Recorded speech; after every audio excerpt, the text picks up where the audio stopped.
Hello again. Today I want to talk about a topic that may be new for many. I know it's relatively new for me, and it's the idea of emotions and their related near enemies and their far enemies. And there was some surprising information in this.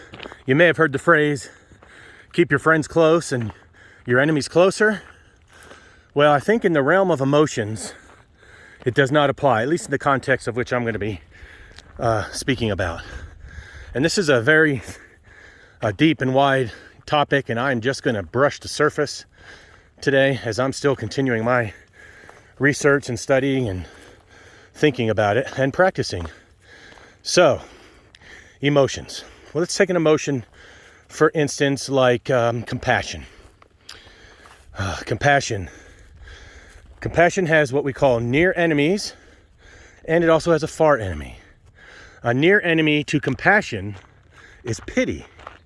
And while it is similar to compassion, at times pity can actually undermine your ability to be compassionate. It gets in the way. And a far enemy of compassion is cruelty. And it's understandable if you think of compassion as a way of wanting the best for others, trying to understand, maybe even in action, it drives you to help and assistance in many ways. Well, the far enemy of cruelty goes against that. It is the opposite of compassion. Another example of an emotion is loving kindness.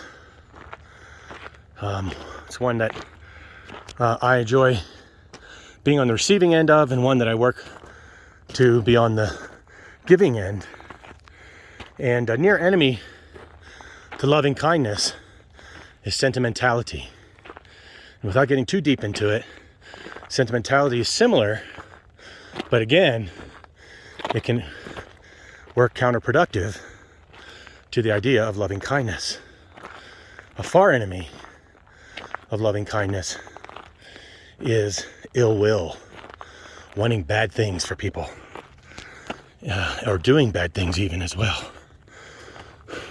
And while the saying says to keep your enemies closer, when it comes to emotions, your close enemies, or as I've been discussing, near enemies, actually, you do not want them to be close because they are imposters at times and could prevent you from being and doing the things that you think you're trying to do. If you'd like to learn more about this, I recommend searching out Buddhist near enemies.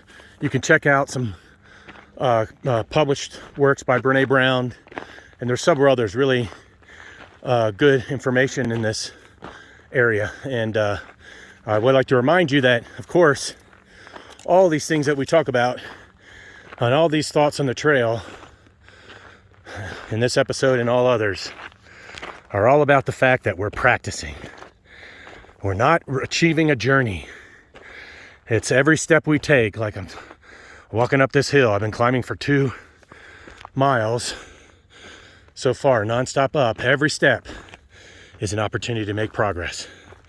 And the reality is, some of those steps we might trip on a rock, which I do frequently when I'm hiking.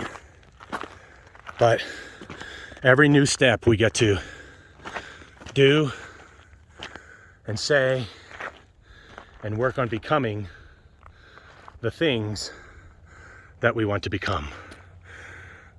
It's an honor to practice with you.